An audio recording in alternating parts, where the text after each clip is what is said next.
Buenas tardes, soy Encarna Pascual, soy profesora, asociada y colaboradora de la Escuela de Negocios UADIN, Universidad Abierta de Desarrollo e Innovación. Voy a hablar un poco de mi currículum. Soy licenciada en Arte con estudios de diseño e imagen, maquetación, publicidad y marketing empresarial, además de tener una amplia experiencia como diseñadora, directora de arte y publicista en varias agencias de publicidad.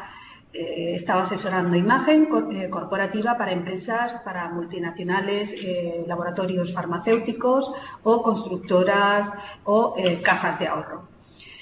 Además de este recorrido profesional, tengo experiencia como profesora docente durante 20 años en el mundo del diseño, la publicidad, cromoterapia, tipografía e imagen, normalmente a profesionales de este sector, de la publicidad y del diseño. Hoy vamos a realizar una masterclass dentro del programa que realiza UADIN y que podéis consultar en la web en el apartado de eventos. La de hoy forma parte de una trilogía de masterclass que están relacionadas entre sí como un todo en la imagen corporativa de la empresa. Ya vimos en la clase anterior diseño y maquetación en las publicaciones de empresa, que ya está colgada en nuestro canal de YouTube y que podéis visitar y consultar siempre que deseéis.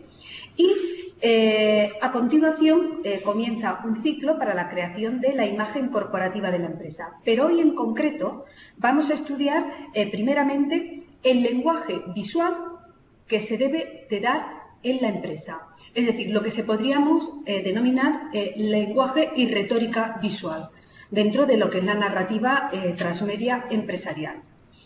En una segunda ocasión se hablará ya en concreto de cómo generar definitivamente la imagen corporativa de la empresa y se hará un estudio detallado, pero teniendo previamente los conocimientos anteriores de la clase de hoy y de la anterior que está colgada en YouTube. Hoy va a durar 45-50 minutos, como en otras ocasiones, y luego dejaremos entre 10 y 15 minutos para abrir un debate donde poder resolver dudas que nos vayan surgiendo, preguntas, etc.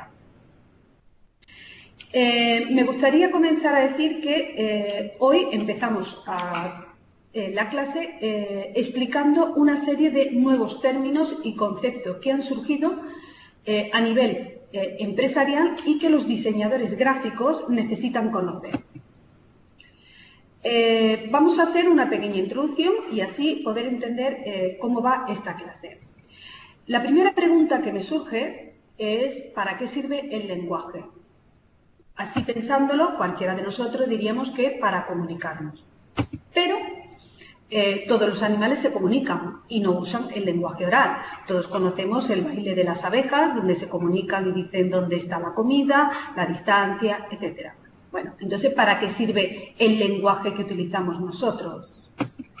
Para seducir. Somos unos seductores natos y para ello utilizamos la palabra. Ante esto surge la seducción que tiene la marca y la empresa hacia sus clientes, con lo cual no tanto se debe de hablar de comunicación de la marca, sino de la seducción. El modelo de comunicación empresarial ha sufrido cambio importante en los últimos años. Si lo comparamos con hace 15 o 20 años anteriormente, la comunicación ha cambiado. La explosión de las redes sociales y las plataformas colaborativas han generado un nuevo sistema de comunicación donde el consumidor se convierte en protagonista, comparte protagonismo desde Twitter, YouTube, Pinterest, etc.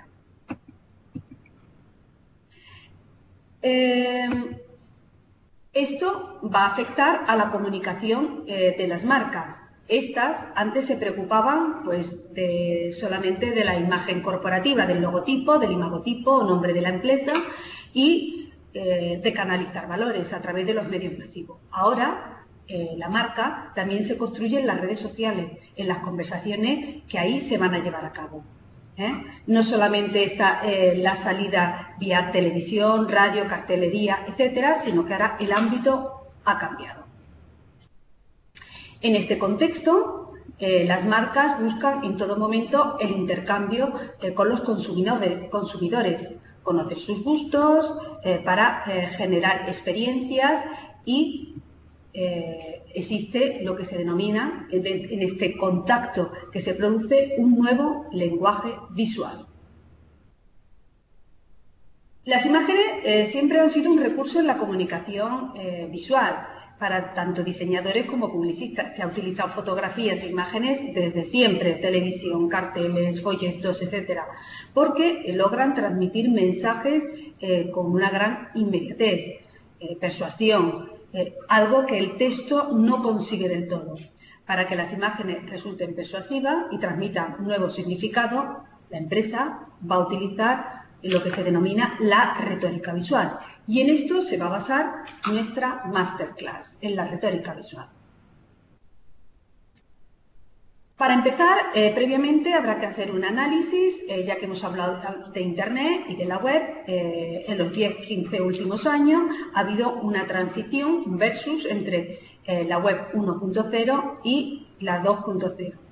¿Qué son estas versiones, la 1.0 y 2.0? Bueno, la 1.0, todos recordamos cuando empezó Internet a extenderse allá por los años 90, finales de los 90, en el que la web consistía en algo estático. Unos pocos desarrolladores creaban páginas web para un gran número de lectores y el usuario era un mero lector. Como resultado, existía una red basada en páginas estáticas que no eran actualizadas frecuentemente, sino que los contenidos podían estar ahí durante días, meses y años. Éramos simples lectores. El término Web 2.0 fue acuñado en el 2004, desde el 2004 hasta la actualidad, y está asociado a un fenómeno social, donde se comparte información, diseño y una gran colaboración entre los internautas. Se ha pasado de una gran privacidad por parte de cada uno de los usuarios a una gran generosidad por parte de los usuarios, donde comparte todo, desde temas personales a conocimientos, etc. Aparecen una serie de aplicaciones y plataformas que se convierten en la estrella de la red, por el número de visitas y por los recursos que se ofrecen. El usuario es el que regula Internet, dejando de ser un mero lector. ¿Cuáles son las aplicaciones y recursos compartidos? Bueno, todos y cada uno de nosotros los hemos utilizado infinidad de veces. Por ejemplo, tenemos los blogs, que es pues un espacio web personal donde los autores pueden escribir cronológicamente artículos, noticias, con imágenes, enlaces, pero además es un espacio colaborativo donde los lectores también escriben sus comentarios a cada uno de los artículos. Por ejemplo, recetas de cocina. Hay blogs donde hablan de recetas de cocina e invitan a los usuarios que suban sus recetas. Están las wikis, que es un espacio de web corporativo organizado mediante una estructura hipertextual de página donde varias personas autorizadas elaboran contenidos. Todos conocemos el caso de la Wikipedia. Entornos para compartir recursos. Bueno, todos estos entornos nos permiten almacenar recursos en Internet, compartirlos, pues vídeos, lugares donde compartimos nuestros vídeos, por ejemplo, Wadin, pues YouTube, presentaciones, fotos de la web, donde están, bueno, pues Flip, SlideShare, etcétera. Están las plataformas educativas, Moodle, donde los usuarios van a subir temas, estudios, tesis, etcétera. Y redes sociales como Facebook, LinkedIn, Twitter, etcétera, donde muchos de nosotros ya somos usuarios de ello. Con lo cual, la web 2.0 podemos decir que es una evolución social más que tecnológica. Existe también una tecnología que acompaña, por supuesto, ¿vale? Pero es ese cambio que se ha producido. Ante este panorama, las empresas se han dado cuenta que sus clientes potenciales se encuentran ahí masivamente y han tenido que entrar con fuerza en la web y posicionarse. Dejar de tener esas páginas web corporativas estáticas y serias para intervenir con otra serie de aplicaciones para interactuar constantemente con sus posibles clientes. La evolución que ha habido por parte de la empresa en la comunicación con la web ha sufrido, por tanto, una evolución y nos surge una pregunta: ¿por qué y cómo? Actualmente, los consumidores o usuarios son quienes regulan. Gracias a las nuevas herramientas y canales, ellos van a intervenir y van a interactuar con las marcas. Controlan lo que dicen de ti en Internet, es decir, la empresa que hasta ahora no estaba, hasta hace unos años, no estaba acostumbrada a que estuviesen interviniendo y que si alguna vez había algún comentario negativo ponía una demanda judicial. Esto actualmente no se da. En un principio se considera que eso te favorece, porque tú puedes mejorar y mejorar tu imagen dentro de tus clientes, de tus potenciales clientes. No se debe considerar como un bloqueo de la empresa o no se debe considerar como un ataque a la empresa, sino que hay que dirigirse al cliente de manera diferente, de una manera más inteligente. Esto da lugar a una nueva concepción que se vive actualmente, y es que estamos en la era de la reputación. La era de la reputación, los consumidores y todos y cada uno de nosotros lo hemos hecho a la hora de comprar, buscamos opiniones antes de comprar y tras la compra opinamos. Entramos en foro, primero escuchamos las opiniones de otros y posteriormente colocamos nuestras opiniones y constatamos. Ahora mismo lo que importa es que para la empresa es la reputación que posee dentro de Internet y qué se habla de ella. El acercamiento al cliente no debe de ser de venta agresiva, sino que se convierte la empresa en consejeras, asesora de los consumidores, un amigo al que asesorar. El cambio producido en el comportamiento del cliente se puede resumir así. El cliente ya no es el que era. Actualmente tiene una mayor información por parte del consumidor. Hay una gran cultura del gran consumo. Lo quiero y lo compro. Y hay una necesidad de pertenencia y tener sobre todo afán de protagonismo. Gusta al cliente de aparecer. Ha perdido el anonimato. Le gusta que le escuchen y que todo el mundo lo conozca, con lo cual eso la empresa lo debe tener en cuenta. Así que partiendo de este nuevo público o cliente y explicado todo esto, habrá que hablar de un nuevo término que es la narrativa web. Para comenzar, vamos a ver este término en qué consiste. Tiene como objetivo contar, aclarar, ilustrar, ofrecer información extra y complementar. Por tanto, debe de legitimar con imágenes. Como la comunicación es bidireccional, que la empresa manda información y al mismo tiempo recibe respuesta por parte de los clientes, el lenguaje usado debe de ser cercano, el cliente se convierte en un amigo de la empresa. Por tanto, se ha de adaptar el tono y el vocabulario a esos conceptos. Hay que abandonar términos rectos y excesivamente técnicos. A un amigo tú no le hablas así. La empresa debe mantener y fidelizar a sus clientes, pero también atraer a otros. De manera que se debe utilizar un tono cordial, no agresivo. Esa cordialidad debe ser lo predominante. Pero existe un problema. En Internet hay muchos medios en los que comunicarnos con nuestro público. Tienes blog de empresa, páginas web corporativas de empresa, páginas redes sociales, etc. Y todos ellos tienes que estar presente. O, dependiendo de la empresa, necesitas estar presente en uno o en otro campo o en todos. ¿Cuáles son las pautas en la redacción de los mensajes cuando vas a hablar? Bueno, estamos en el siglo XXI. Es el siglo donde mayor nivel cultural tiene la población a nivel mundial, pero es el siglo en el que menos se lee. Queremos imágenes, queremos que nos dé información de una manera rápida y al ritmo de esto. Así que vamos a dar una serie de pautas a la hora de redactar los mensajes que ha de dar la empresa. Se ha de seguir una estructura piramidal. La parte más importante del mensaje o núcleo debe de ir al principio. Si al contacto le interesa ese principio de mensaje, seguirá leyendo y profundizando en los contenidos que se le ofrecen. Así que el mensaje estará acompañado con imágenes. Y ese sistema piramidal es el que nos va a ayudar. Por ejemplo, aquí tenemos un blog donde nos ofrecen una imagen, es un blog que habla pues, de decoración, orden y almacenaje. Nos ofrece una imagen en el que vemos pues, cómo, de una manera muy clara cómo está todo ordenado perfectamente. Hay un titular y hay una pequeña introducción. Y pone seguir leyendo. Si todo esto que visualizas te gusta, le das a seguir leyendo y a continuación, acompañado de otras ilustraciones o imágenes, se va a ir desarrollando el tema. Aquí está cortado, pero continuaría hacia abajo.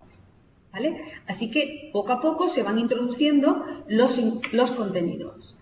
No se debe de dar muchísima información a priori a los usuarios. En segundo lugar, permitir una fácil exploración del contenido. El usuario no lee, primero mira, y si le gusta lo que ve visualmente, entonces empieza a leer títulos y subtítulos. Así que la imagen tiene que ser atractiva y los títulos y subtítulos también, para seguir leyendo el texto. Aquí tenemos una entrada en una red social donde hay un comentario, hay un título, hay una anotación para que el usuario clique y acceda a otro apartado donde aumente esa información o se le asesore. En tercer lugar, un párrafo, una idea. Cada párrafo es un objeto de información. Se deben de transmitir mensajes, por supuesto, pero evitando párrafos vacíos o varios mensajes en un mismo párrafo. Bueno, si se quiere transmitir mensajes, varias entradas. Aquí tenemos, por ejemplo, un blog de una empresa conocida donde cada mensaje van a estar en entrada diferente. Si te gusta lo que ven, le das a leer más y sigues leyendo. Entonces, esto continuaría con distintas entradas. Ser concreto, más preciso, ya sabéis esta fórmula de igual a conciso. El usuario de Internet no le gusta leer sobre pantalla. Quiere que se le dé la información de forma clara y concisa, sin adornos superfluos. Y es que las publicaciones en redes sociales se debe dar directamente, sin rodeo, hay que ir al grano y para ello nada mejor que un mensaje claro y directo. Cuidar el vocabulario y lenguaje. Se debe utilizar el mismo lenguaje del cliente, no el de la empresa o institución. Debe ser sencillo, fácilmente comprensible y sin giros lingüísticos o literarios extraños y palabras largas como y por consiguientemente, que llena toda una línea de texto. Aquí, por ejemplo, tenemos un perfil de poesía y filosofía donde se mandan mensajes breves, sencillos y sin giros lingüísticos. Tono de confianza, será familiar y cercano, pero sin ser irrespetuoso. Expresiones como tío, che, colega, guay, bueno, tampoco es necesario para captar la atención del lector. La mejor forma de ganarse la confianza es permitiéndole el diálogo y la intervención. Aquí tenemos, por ejemplo, un programa que tiene en la red social una noticia, un mensaje, y aquí van todos los comentarios asociados con ese mensaje, que pueden ser positivos o negativos, y hay que aceptarlos y intervenir en ellos. Dentro de la narrativa usada en la web existe un elemento importante que es la narrativa hipertextual. Se define este término como donde la interactividad convierte al narrador en un arquitecto de la información. Esto lo vamos a explicar ahora porque es un tema bastante importante. Cuando el usuario va a diseñar espacios dentro de lo que sería la web, van a ser espacios abiertos. A través de enlaces, vínculos, el usuario va a ir navegando por una serie de páginas que pueden ser dentro de nuestra propia sitio web o de terceros, para ir profundizando en los contenidos. Por ejemplo, una universidad que vincula con listados de empresa para realizar prácticas o el acceso a becas de investigación, o dentro de la propia universidad, pues el acceso a programaciones oficiales de cursos o a la posibilidad de empleo si se estudia o se realiza esa titulación. Hay otro término importante que está relacionado, que es el multilingüaje. Además, el mensaje no debe estar solo compuesto por texto. Si no nos gusta leer, habrá que acompañar por imágenes. Y es lo que se denomina el multilenguaje, el apoyo de gráficos como imágenes, vídeos que atraen la mirada del lector y mejora la comprensión de los contenidos. Aquí tenemos, por ejemplo, una imagen en la que dice: tus palabras tienen poder, úsalas con inteligencia. Bueno, pues aquí se ve un niño donde hay personas que a través de la violencia golpean a los niños. Entonces, en muchas ocasiones se jactan de que ellos no golpean a niños, pero el tono de voz o la frase que utilizan los humilla y causa la misma daño que la violencia física. Entonces, con esta imagen prácticamente no necesitas más texto. Otro ejemplo, aquí tenemos una imagen que por sí sola es muy común, se puede encontrar en centros de salud, es muy típica, el mandar silencio, mandar callar, pero aquí hay un cambio radical. La mano que censura, la mano no es de una mujer, es de un hombre, que es la que manda callar, junto con el moretón de la cara, con solo 3 palabras, que incluso no son necesarias. El silencio daña, es decir, no calles, pues bueno, la situación en la que estás viviendo, prácticamente. Otro ejemplo, hablar de lenguaje multimedia, es hablar del uso de la imagen. Toda comunicación empresarial debe ir acompañada de imágenes. Aquí tenemos, por ejemplo, una empresa automovilística que va a estar hablando pues, de una campaña de si beben no conduzca, que con unas imágenes te va a mostrar los efectos de el haber bebido o no haber bebido y los problemas o el daño que se podría realizar.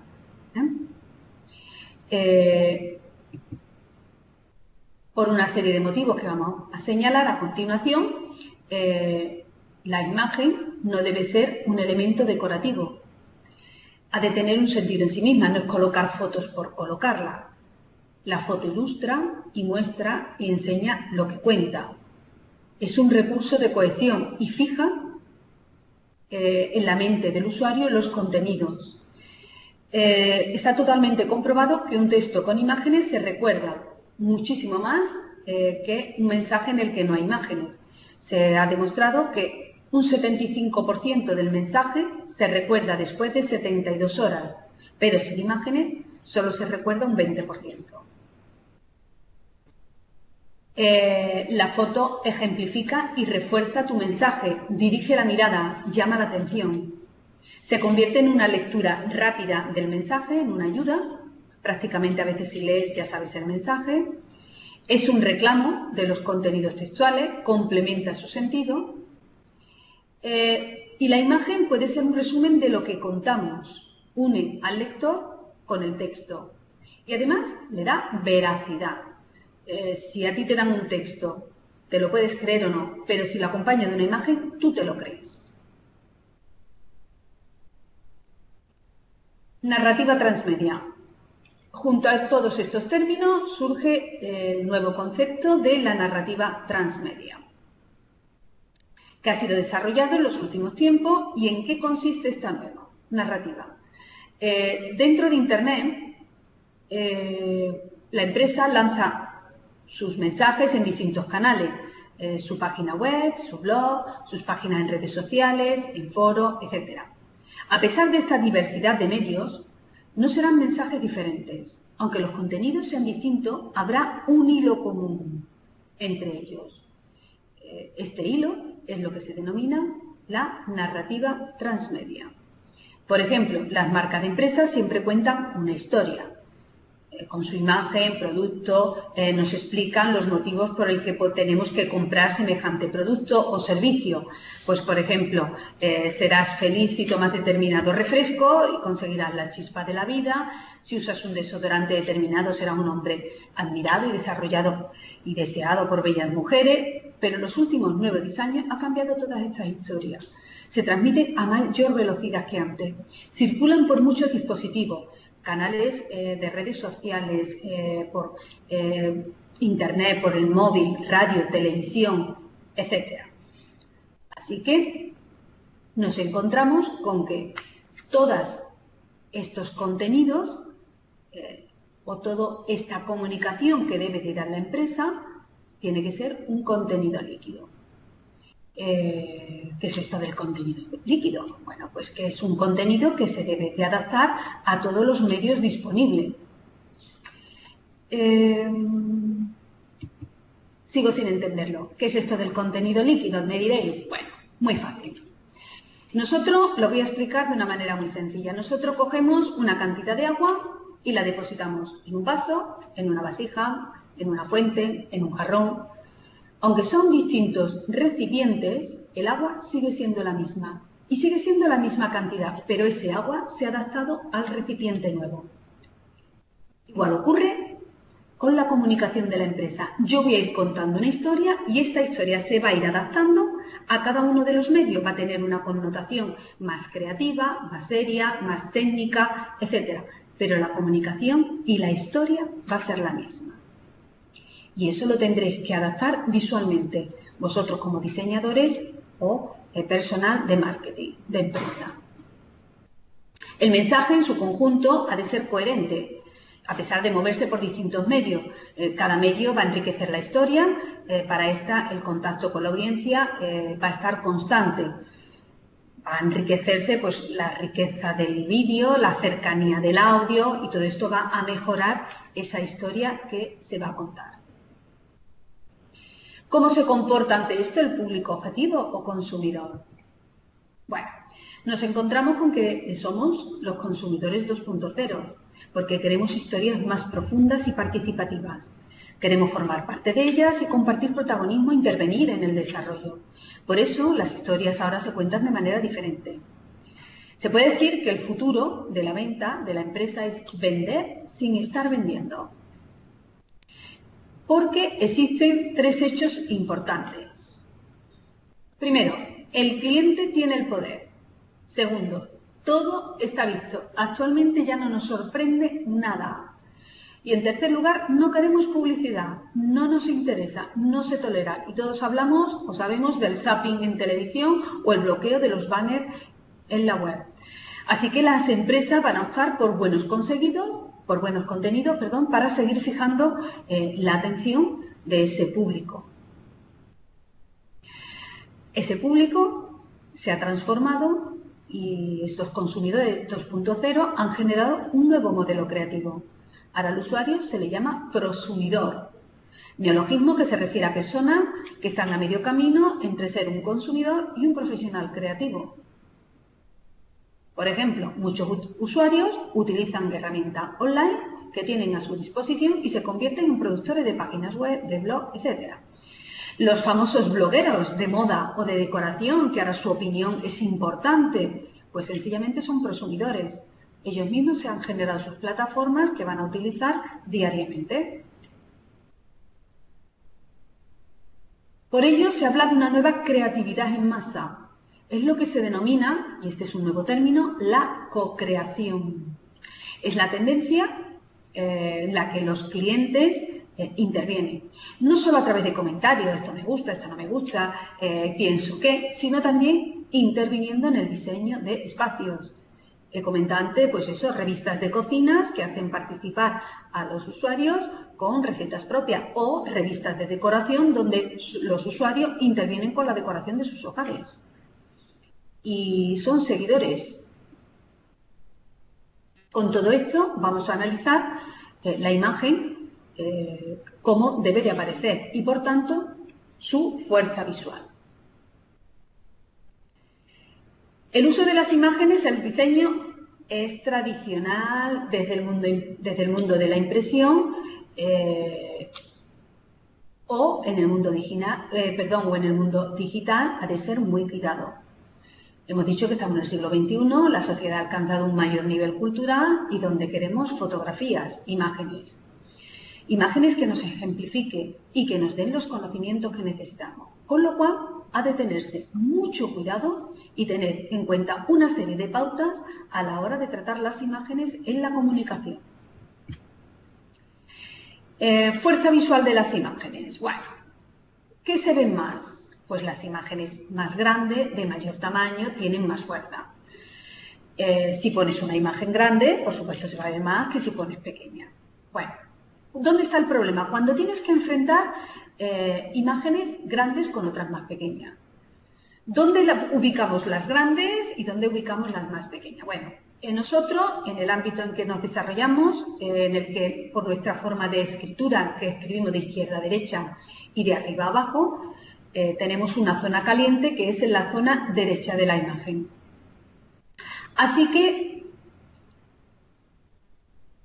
si nosotros colocamos una imagen de gran tamaño y dos pequeñas, esta es la zona caliente. Ahí es donde colocaremos las imágenes pequeñas. ¿Por qué? Si se hace al revés, pasarán totalmente desapercibidas. Solamente se prestará atención a esta imagen de gran tamaño. Las imágenes de color y las imágenes en blanco y negro, ¿cuáles tienen más fuerza? Las imágenes de color, está claro. Con lo cual, si tenemos que enfrentar imágenes a color y en blanco y negro, en la zona caliente estarán las de blanco y negro. Las de color estarán a la izquierda. ¿Por qué? Porque si lo hacemos al revés, esta pasará desapercibida, no se fijará la atención. Dentro de la imagen también tenemos que tener en cuenta la temática usada, lo que se denomina la jerarquía temática. ¿Qué imágenes gusta más? Yo no sé qué poner, no sé si poner fotos de personas, de animales, de cosas, ¿de qué? Pues vamos a empezar. Las imágenes de personas son las que tienen una mayor importancia. Las figuras humanas son las que más llaman la atención. ¿Por qué? Pues bueno, las personas nos gusta compararnos y nuestro aprendizaje día a día lo realizamos a través de comparaciones. Nos resulta más fácil compararnos con otras personas y aprender a través de ellas. Además, las modas y las tendencias las conocemos a través de otras personas, a través de imágenes de personas, con lo cual son las imágenes de personas las que más nos llaman la atención. Y dentro del grupo de las imágenes de personas, las que más, las de los niños. No sé si porque dan hacia nuestro instinto paternal o maternal, pero nos atraen más la mirada. En segundo lugar, están las imágenes de animales. Son las que menos nos va a llamar la atención. En un tercer lugar, los objetos inanimados. Es aconsejable que esos objetos inanimados se vean manipulados o usados por personas. Aquí hemos puesto unas gotas de agua y un paraguas o unos pinceles. Si esas imágenes las ponemos utilizando por personas, fijaremos más la atención. Y por último, las figuras geométricas. Procurar no ponerlas porque es lo que menos llama la atención. Ese sería el orden jerárquico en cuanto a la atención prestada por el usuario. Retórica visual. Surge este nuevo término, que es un nuevo concepto, y es un término que hemos utilizado o que lo hemos estudiado toda la vida, usado en poesía. Las imágenes se van a convertir a partir de ahora en un recurso dentro de la comunicación, ya que logran transmitir mensaje con una gran inmediatez y persuasión, que en muchas ocasiones el texto no consigue. Esta frase ya la he dicho anteriormente. Para que estas imágenes resulten persuasivas, pues se utiliza la retórica visual. Retórica visual que las figuras van a jugar con una serie de significados. La imagen va a ir más allá de su sentido literal, transmitiendo sensaciones nuevas para los espectadores. Aquí, por ejemplo, os pongo una rosquilla con una determinada forma, todos sabemos una determinada marca, en el que se le está invitando a desayunar. Se pone un despertador dibujado de tal, empieza el día con energía y ya sabes lo que tienes que desayunar. No necesitas nada más. Al igual que se han usado tradicionalmente figuras retóricas en la literatura y en la poesía, también se usan las imágenes para la comunicación o publicidad de las marcas. Se juega mucho con el recurso, con el recuerdo del comprador, imágenes que le recuerdan propias de su edad o del ámbito en el que viven.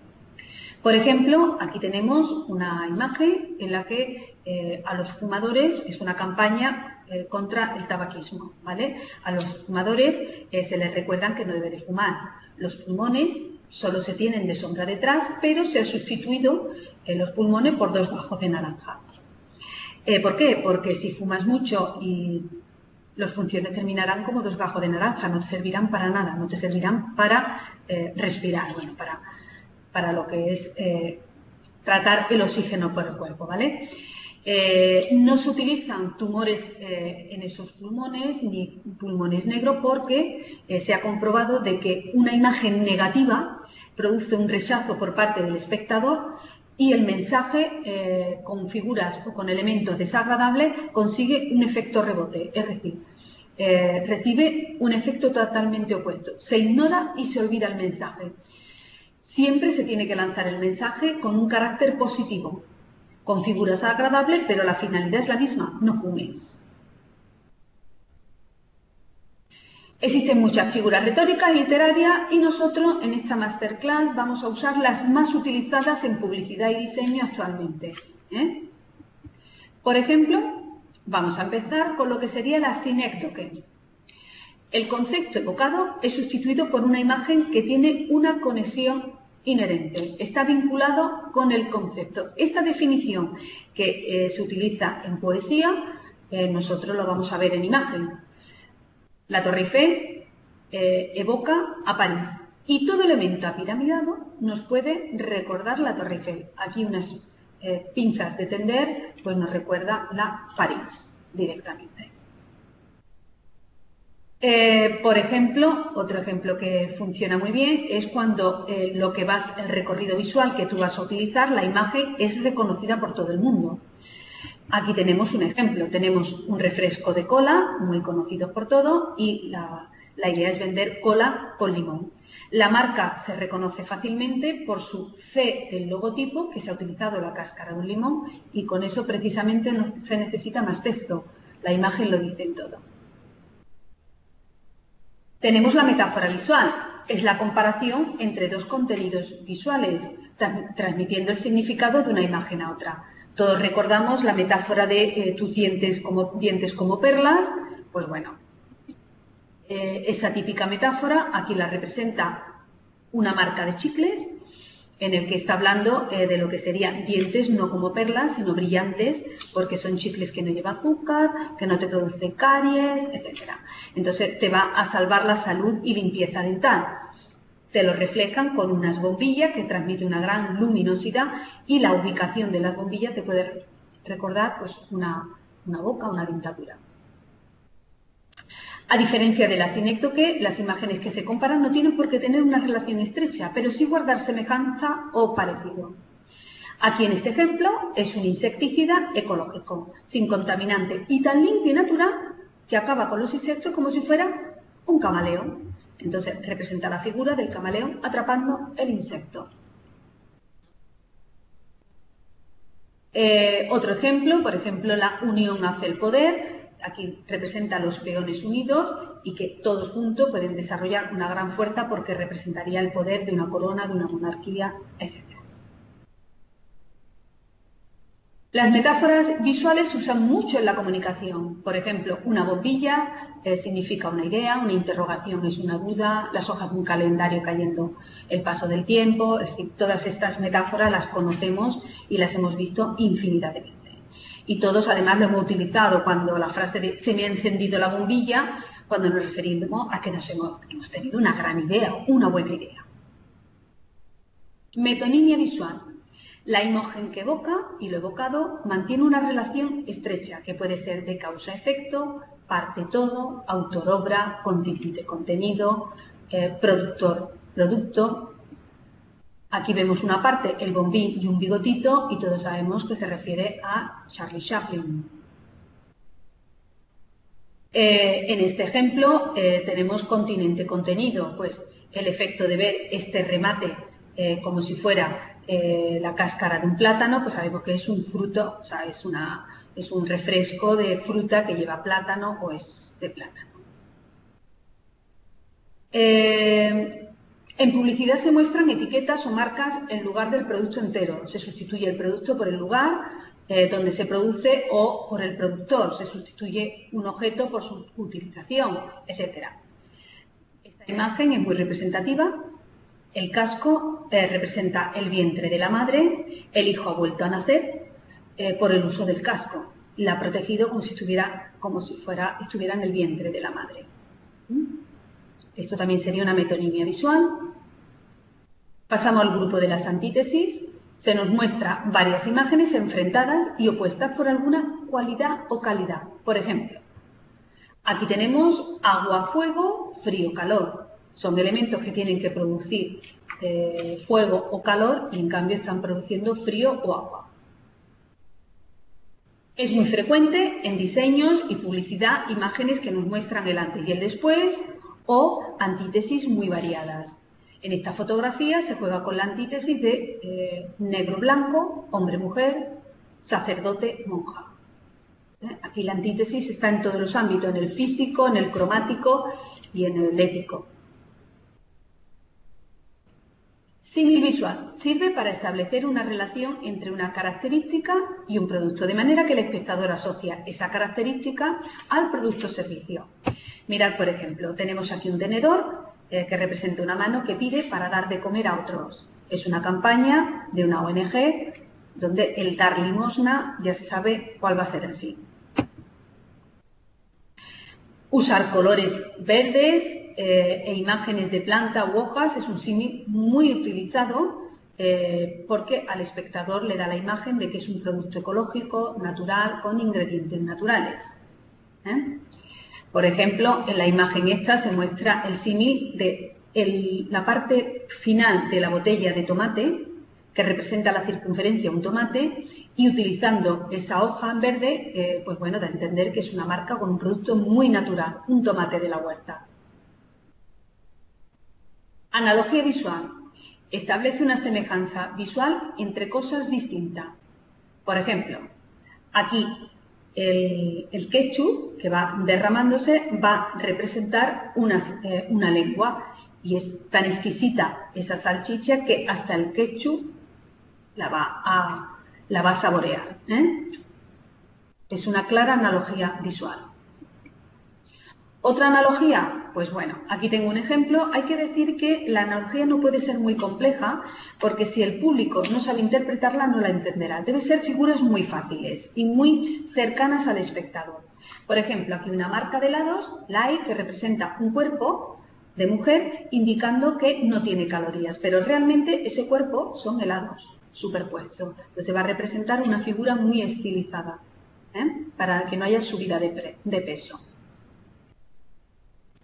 Hipérbole visual es una exageración, perdón, es un exceso visual con la finalidad de destacar una característica o varias de un producto o un argumento de venta en concreto. Aquí se va a destacar lo que es la cantidad de cereales que lleva en la composición esta marca de galletas.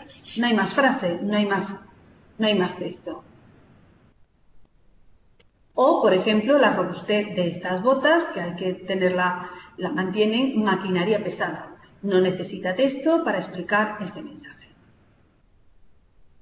Erotema visual. Formulación de una pregunta que no espera respuesta. Se usa para expresar directamente o dar más fuerza a una afirmación. En ocasiones se hace pregunta esperando del lector la respuesta. Por ejemplo, esta es una campaña del Instituto Nacional de la Mujer que dice ¿realmente se necesita ser hombre para ser alguien? Aquí, en las imágenes, hay figuras de hombre, pero la cara pues es de Frida o de cualquiera de mujeres que han sido un éxito a nivel profesional y que realmente no necesitan ser hombres. Onomatopeya visual, uso de una palabra o en ocasiones un grupo de palabras cuya pronunciación imita el sonido de aquello que describe. Las más famosas son boom, bang, clic, clac. En el gráfico hay un ejemplo de una marca de café donde lo único que es capaz de parar el sueño es ella. Va transmitiendo la Z hasta que se convierte en la M. Y por último, la última que vamos a ver es la de prosopopeya visual, atribución de actitudes humanas a entes abstractos, objetos o animales. Domestícame, le dijo el zorro al Principito. Esta frase es muy típica de la poesía y en lo visual es igual de sencillo. Las mejores piernas, y aquí tenemos a un pollo o una gallina vestido como la Marilyn, un icono de la sexualidad, con su traje blanco, y lo que se está vendiendo son muslos de pollo.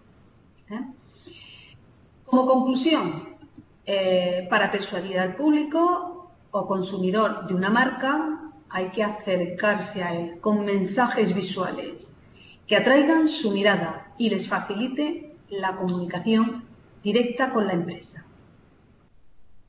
Con esto hemos acabado lo que es la presentación y ahora vamos a abrir unos minutos de debate por si tenéis algún tipo de duda o algún tipo de pregunta que podáis